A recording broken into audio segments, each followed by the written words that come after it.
Fikia mimi mimi sasa, unajua mimi naweza kukufanya one term president usipofanya hii, usipofanya hii, usipofanya hii. Nahitaji bilioni 10. Wewe unajua bilioni 10 Bwana Waweru? Labda zilikuwa za nini rais? Bilioni 10 ndio niende niongee na watu ya Mlimani, you know, ni kupangie siasa, sijui nifanye nini. Mimi nikaona hapa nikamwambia I will not do it. Wacha nimalize. So nikamwambia hii haiwezekani. Na kama ni kuwa one term ni sawa. Hakuna problem. Kama wewe ndio kuamua nani atakuwa one term, nani atakuwa sijui how many terms, nilikuwa nafikiri ni wananchi wa Kenya na Mungu. Kama ni wewe, sasa amua vile unataka. Nasikia my friends. So wabunge wakaanza vita. And hata wabunge marafiki wa Rigathi watakuambia mara mbili niliita wabunge. Nikamwambia sikizeni.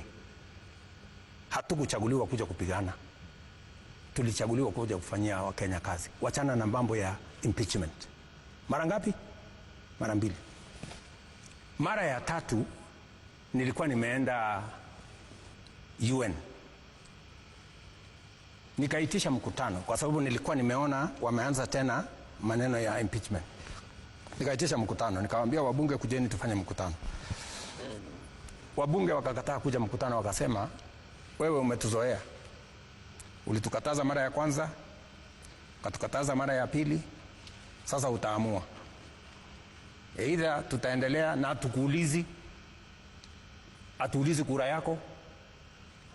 Kura yako haihitajiki bunge. Sisi tutafanya vile tunavyojua tutafanya. Hiyo ingine wachana na sisi. They never came for the meeting. My friends, I tried. In fact, kama ni kuokoa, nilimsaidia wakati wa bunge wa ile bunge ya mbeleni. Wakati walimkataa, mimi ndio nilimkubali. Wakati wamejaribu kumfanya impeachment ya kwanza, mimi ndio nimezuia. Impeachment ya pili, mimi ndio nimezuia. Sasa mimi nataka niwaulize nyinyi. Kwani Wakenya walinichagua mimi niende nifanyie kazi mtu mmoja ama nifanye kazi ya Wakenya wote? Nama, hii ilikuwa kabla ya Rigathi Gachagua kupendelewa katika kile cheo chake cha naibu wa rais. Rais anasema kwamba mara kwa mara alikuwa anatetea Rigathi Gachagua, manake alikuwa mwandani wake. Inasemekana hata kwamba Rigathi Gachagua hakuwa chaguo la wabunge wengi, manake wengi hawakumchagua wakati waliingia pale katika committee, ila Rais Ruto akasema yeye amependezwa naye, ila kwa Gachagua anasema kwamba yeye alichaguliwa na wananchi.